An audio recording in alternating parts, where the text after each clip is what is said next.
नमस्कार साथियों, स्वागत है आप सभी का स्टार्ट स्मार्ट स्टडी पर। मैं हूं नरेंद्र लोधी और आप हैं मेरे साथ वर्ल्ड मैप क्लास नंबर 21 में, जिसके अंतर्गत आज हम फिर से अफ्रीका महाद्वीप के बारे में बात करेंगे। जी हां, आज हम इसकी नदियों के बारे में जानेंगे। आज हम देखेंगे कि इसमें कौन कौन सी प्रमुख नदियां हैं। तो आइए शुरुआत करते हैं अपनी क्लास की। तो अफ्रीका के बिल्कुल मध्य से होकर जाने वाली रेखा जो कि विषुवत रेखा है, वह अफ्रीका महाद्वीप के बिल्कुल मध्य से होकर जाती है और ऊपर में 23.5 डिग्री पर कर्क रेखा और नीचे में 23.5 डिग्री पर मकर रेखा। ये तीनों रेखाएं एक ही कॉन्टिनेंट से होकर जाती हैं। यह पहला ऐसा कॉन्टिनेंट है जिससे ये तीनों रेखाएं होकर जाती हैं। तो अफ्रीका महाद्वीप में इधर पर एक नदी आ जाती है वोल्टा नदी और दूसरी आ जाती है इधर से नाइजर नदी। दो इधर नदियां हो जाती हैं प्रमुख, और इधर पर यहाँ पर ये एक झील है जिसे विक्टोरिया झील कहा जाता है, और यहाँ पर एक झील है टना झील। विक्टोरिया झील से निकलती है व्हाइट नील और टना झील से निकलती है ब्लू नील। ये दोनों नील नदियां मिलकर एक नदी का निर्माण करती हैं। इस नदी को नील नदी कहा जाता है। यह दुनिया की सबसे लंबी नदी है। यह मिस्र देश से यानी इजिप्ट से होकर जाती है। इजिप्ट ने इस पर एक बांध बनाया जिसे कहा जाता है आसवान बांध, जिससे जो झील बनी इसे नासिर झील कहा जाता है। यह जो नील नदी है यह जीवन रेखा कही जाती है मिस्र देश की। उसके बाद में यहाँ पर एक नदी आ जाती है कांगो नदी। यह एकमात्र ऐसी नदी है जो विषुवत रेखा को 2 बार काटती है। यह अफ्रीका महाद्वीप में है कांगो नदी। ऐसे ही एक नीचे नदी आ जाती है लिम्पोपो नदी। यह मकर रेखा को 2 बार काटती है। एकमात्र ऐसी नदी जो मकर रेखा को 2 बार काटती है वो है लिम्पोपो नदी। एक और नदी है जो कर्क रेखा को 2 बार काटती है। तो इसके लिए हम चलते हैं वर्ल्ड मैप में। ये रहा वर्ल्ड मैप। यहाँ से यदि हम जूम करें तो यहाँ पर ये तीनों रेखाएं आती हैं, कर्क रेखा, मकर रेखा और विषुवत रेखा।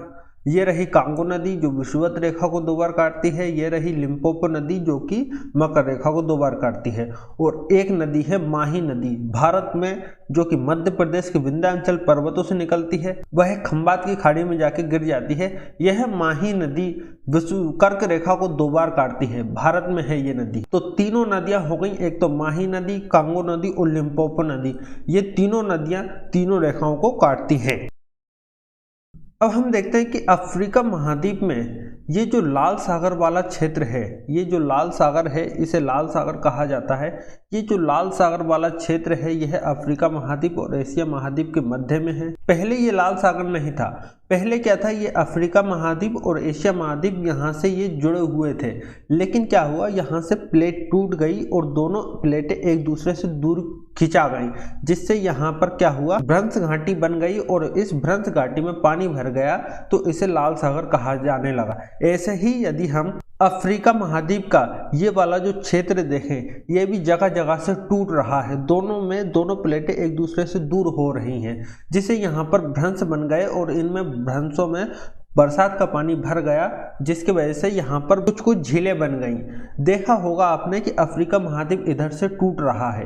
वो टूट क्यों रहा है, क्योंकि यहाँ पर ये दोनों प्लेटें एक दूसरे से अब थोड़े दूर होने लग गई हैं। यह टूटने में काफ़ी साल लग जाएंगे, अभी नहीं टूट रहा है, लेकिन जगह जगह इसके अवशेष देखने को मिल रहे हैं, जगह जगह भ्रंश घाटियाँ देखने को मिल रही हैं। तो अफ्रीका महाद्वीप इधर से अब टूट रहा है धीरे धीरे। इस अफ्रीका कॉन्टिनेंट की बनने की जो जब से ये बना है तब से अभी तक की गतिविधियों को देखें कि क्या क्या इसमें बदलाव हुए, क्यों इस महाद्वीप में खनिजों का, लोहे का, कोयले का अभाव है। तो आइए इसको हम समझते हैं। तो आज से लगभग 13.8 बिलियन साल पहले जब पृथ्वी बनी थी तब वह आग का गोला थी। इस आग के गोले में अपनी कोई ऊष्मा का सोर्स नहीं था, इसलिए पृथ्वी फिर धीरे धीरे ठंडी होने लगी। जब ये ठंडी होने लगी तो इस पृथ्वी पर सबसे पहले जो आया वो था पानी। तो सबसे पहले महासागर बने। महासागर के बाद इसमें महाद्वीप बने। सबसे बड़ा जो महाद्वीप था विशाल महाद्वीप, जिसे पेंजिया कहा जाता था। पेंजिया ये महाद्वीप पृथ्वी के आंतरिक बलों के कारण 2 पार्ट में टूट गया। 2 पार्ट में टूटा तो ऊपर वाला अंगारा लैंड, नीचे वाला गोंडवाना लैंड। जैसा कि हमने पहले ही बताया कि अफ्रीका मूलतः गोंडवाना लैंड का हिस्सा है, लेकिन फिर यह और आंतरिक बलों के कारण यह वाला हिस्सा, दोनों महाद्वीप जो थे वह और कई टुकड़ों में टूट गए, जिससे महाद्वीप अलग अलग अभी हमें देखने को मिलते हैं। फिर इससे सभी महाद्वीपों का निर्माण हुआ। फिर उसके बाद ये महाद्वीप एक दूसरे से दूर जाने पहले उत्तर अमेरिका यूरोप से जुड़ा हुआ था, क्योंकि उत्तर अमेरिका के इस क्षेत्र में जो कोयला पाया जाता है वही कोयला यूरोप में भी देखने को मिलता है, यानी कि दोनों का कोयला समान है। फिर अफ्रीका से दक्षिण अमेरिका भी टूटकर अलग होगा, क्योंकि अफ्रीका का ये वाला क्षेत्र और दक्षिण अमेरिका का ये वाला क्षेत्र देखने पर ऐसा लगता है कि ये परफेक्ट बैठ जाएगा, इसलिए ऐसा माना जाता है कि दक्षिण अमेरिका भी अफ्रीका से टूटा हुआ है। इसी बीच में पहले भारत भी अफ्रीका से जुड़ा हुआ था, फिर भारत अफ्रीका से अलग होकर एशिया से जुड़ गया। जब भारत अफ्रीका से टूटकर एशिया से जुड़ा तो ऊपर ऊंचे ऊंचे पर्वतों का निर्माण हुआ। अगर हम एशिया महाद्वीप की बात करें तो भारत के ऊपर वाला क्षेत्र पूरा फूटा हुआ है। इधर पर यदि हम ईरान तुर्की वाला क्षेत्र को देखें तो यहाँ पर भी काफी सारा पर्वतों का निर्माण है। अगर हम रशिया में चलें ऊपर तो ऊपर यहाँ पर एक यूराल माउंटेन आ जाता है। ये सभी प्रतिक्रियाएं तभी हुई थी जब महाद्वीप एक दूसरे से विस्थापित हो रहे थे। इधर यूरोप में भी दो प्रमुख पर्वत आ जाते हैं जो कि खनिज संसाधनों से युक्त है। अगर हम इधर पर उत्तर अमेरिका दक्षिण अमेरिका की बात करें तो उत्तर अमेरिका में इधर से प्रशांत महासागरीय प्लेट और इधर उत्तर अमेरिका की प्लेट टकराई, जिसकी वजह से यहाँ पर रॉकीज पर्वत श्रृंखला का निर्माण हुआ, जिसे रॉकीज कोर्डिलेरा भी कहते हैं। यहाँ पर अगर हम दक्षिण अमेरिका की बात करें तो इधर से अइनाज़का प्लेट, इधर से दक्षिण अमेरिका की प्लेट दोनों टकराई और यहाँ पर सबसे लंबी पर्वत श्रृंखला एंडीज पर्वत श्रृंखला का निर्माण हुआ। लगभग सभी महाद्वीपों में देखें तो इस प्रकार की हलचल चल ही रही थी। इधर हम ऑस्ट्रेलिया की बात करें तो इधर पर एक ग्रेट डिवाइडिंग रेंज पर्वत श्रृंखला देखने को मिलती है, लेकिन इन सभी बीच में यदि हम अफ्रीका को देखें तो इधर अफ्रीका में एक भी ऐसा कुछ नहीं हुआ था जिसकी वजह से इसमें बड़ी बड़ी पर्वत श्रृंखलाएं या ज्वालामुखियों का उद्गार हुआ हो। अफ्रीका महाद्वीप को छोड़कर लगभग सभी महाद्वीपों में भूगर्भिक अभिक्रियाएं चलती रही थी। इन सभी महाद्वीपों में प्लेटों के अपसरण या अभिसरण की सीमाओं के कारण इनमें ऊंचे ऊंचे पर्वत लंबे लंबे पर्वत श्रृंखलाओं का निर्माण हुआ। इन्हीं के बीच ज्वालामुखियों का उद्गार हुआ, जिससे पृथ्वी के अंदर का लावा बाहर आया। जब वो लावा ठंडा हुआ तो वह खनिजों के रूप में हमें प्राप्त हुआ। लेकिन इन सभी प्रक्रियाओं में अगर हम अफ्रीका को देखें तो ये बड़ा ही शांत रहा, जिससे इसमें ना ज्वालामुखी ज्यादा आ पाए, ना ऊंचे ऊंचे पर्वतों का निर्माण हो पाया, जिसके कारण इसमें खनिजों का अभाव हुआ। जिन जिन महाद्वीपों में ये सारी प्रक्रियाएं हुई उनमें वह क्षेत्र संसाधन युक्त रहे। जैसे कि यहाँ पर अगर हम चिली की बात करें, दक्षिण अमेरिका का चिली देश, यहाँ पर कॉपर का बहुत ज्यादा भंडार है। अगर हम अमेरिका की बात करें तो ये वाला क्षेत्र पूरा औद्योगिक क्षेत्र है। यहाँ पर लोहा कोयला बहुत सारे खनिज मिलते हैं। यहाँ पर एक पर्वत श्रृंखला है एप्लिशियन पर्वत, यह ओल्ड फोल्ड माउंटेन है, बहुत पुराना पर्वत है, तो इसमें बहुत ज़्यादा मात्रा में खनिज मिलते हैं। यूरोप का ये वाला क्षेत्र यहाँ पर कोयला मिलता है, जहाँ चाहे वह रशिया वाला क्षेत्र हो, यूराल माउंटेन में कोयला मिलता है, बेकाल झील में यहाँ पर कोयला मिलता है, चाहे वह चीन का गोबी मरुस्थल हो या ऑस्ट्रेलिया का ये तटों वाला क्षेत्र हो, सब संसाधन युक्त क्षेत्र है। सारे क्षेत्र संसाधन से भरे हुए हैं। अगर हम भारत की बात करें, अगर भारत अफ्रीका से टूटकर एशिया से जुड़ते समय अगर इसकी शील्ड न टूटी होती तो भारत में भी खनिजों का अभाव होता। जब भारत अफ्रीका से टूटकर एशिया से जुड़ा था तब दबाव के कारण इसकी अंदर की शील्ड टूट गई। इसकी शील्ड टूट जाने के कारण छोटा नागपुर वाले पठार के आसपास के जो क्षेत्र है जो कि खनिजों से भरपूर है, तो वहां पर कोयला भी मिलता है। तो वह कोयला जब मिला जब वह शील्ड टूटी थी, तो भारत जब एशिया से जुड़ा उसकी शील्ड टूट जाने के कारण उसमें से बहुत ज्यादा मात्रा में खनिज निकलते हैं। ऐसे ही अफ्रीका में भी थोड़े मोड़े खनिज मिलते हैं, ऐसा नहीं है कि खनिजों का अभाव है।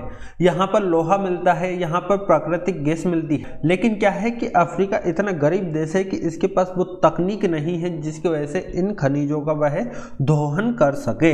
अब हम अफ्रीका की बनावट को देखें तो ऊपर में जो भूमध्य सागर है, भूमध्य सागर के जो तट वाला क्षेत्र है, इसे यहाँ पर भूमध्य सागरीय वनस्पति पाई जाती है। यह हम आगे पढ़ेंगे जब हम भूमध्य सागर को पढ़ेंगे।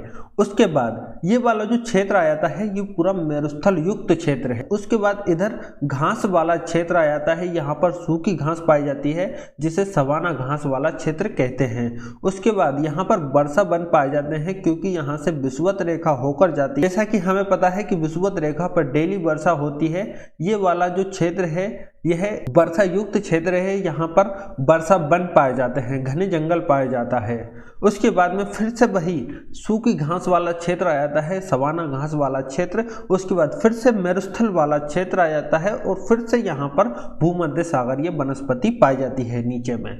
तो अफ्रीका के अगर हम विषुवत रेखा से अफ्रीका को डिवाइड करें तो ऊपर चलने पर जो क्षेत्र मिलता है वही क्षेत्र नीचे चलने पर भी मिलता है। तो अफ्रीका के नीचे और अफ्रीका के ऊपर भूमध्य सागरीय वनस्पति पाई जाती है। यह वनस्पति भूमध्य सागर को पढ़ेंगे तब हम इसके बारे में चर्चा करेंगे। अफ्रीका का अगर हम इस वाले क्षेत्र को देखें तो ये वाला क्षेत्र उठा हुआ क्षेत्र है, पठारीय है। इस वाले क्षेत्र के मुकाबले में यह क्षेत्र उठा हुआ है।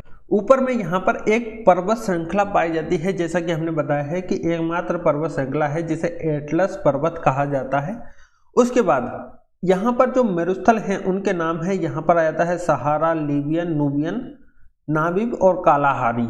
ये प्रमुख मरुस्थल हो जाते हैं अफ्रीका के।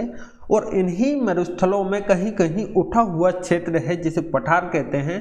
तो उन पठारों के नाम हैं एहगार, तेवेस्ती, दारफुर, मिटुम्बा, मुशिंगा और ड्रेकन्सबर्ग। अगर हम एटलस में देखें तो मिटुम्बा, मुशिंगा यहाँ पर पर्वत लिखा होगा। जब इधर के लोगों ने इस क्षेत्र को देखा तो उन्होंने इसे पर्वत समझा, इधर के क्षेत्र वालों ने देखा तो इसे पठार समझा। तो दोनों इसके नाम हो सकते हैं। हम यहाँ पर देखें तो दो पर्वत चोटियां देखने को मिलती हैं। एक तो है कीनिया जिसकी ऊंचाई है 5199 मीटर, दूसरी है किलिमंजारो 5895 मीटर। दो यहाँ पर प्रमुख पर्वत चोटियां देखने को मिल जाती हैं। अगर हम यहाँ पर समझें तो यहाँ पर ना तो दो प्लेटें टकराई हैं और ना ही कुछ हुआ है, तो आखिर ये दोनों पर्वत चोटियां यहाँ पर इतनी ऊंची ऊंची बनी कैसे? तो इसका जवाब है ज्वालामुखी। ये दोनों चोटियां ज्वालामुखी से बनी है। यहाँ पर ज्वालामुखियों का उद्गार हुआ जिसकी वजह से दो प्रमुख चोटियां देखने को मिलती हैं।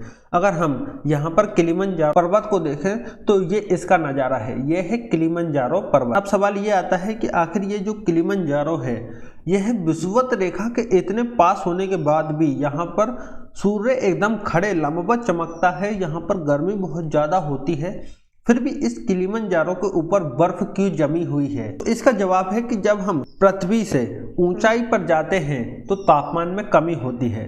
तो किलिमंजारो की ऊंचाई है 5895 मीटर। तो इतनी ऊंचाई पर सूर्य की जो किरणें हैं उनमें गर्मी बहुत कम होती है, वहां पर तापमान बहुत कम हो जाता है, इसलिए यहाँ पर बर्फ जम जाती है इन पर्वतों की चोटियों पर। इसलिए किलिमंजारो पर्वत की चोटी पर बर्फ जमती है तापमान में कमी होने के कारण। लेकिन अब यहाँ पर दुख की बात यह है कि इस पर्वत के ऊपर जो बर्फ जमी हुई है ये अब पिघल रही है। क्यों पिघल रही है? वैश्विक तापमान की वजह से इस पर्वत पर जो बर्फ जमती थी अब वह पिघलने लगी है। यह बहुत बड़ा मानवीय संकट है। तो आई होप आप लोगों को अब अफ्रीका के बारे में अधिक से अधिक जानकारी मिल गई होगी। तो नेक्स्ट क्लास में हम पढ़ेंगे यूरोप के बारे में। तो आई होप आप लोगों को इतना समझ में आया होगा। तो मिलते हैं नेक्स्ट वीडियो में।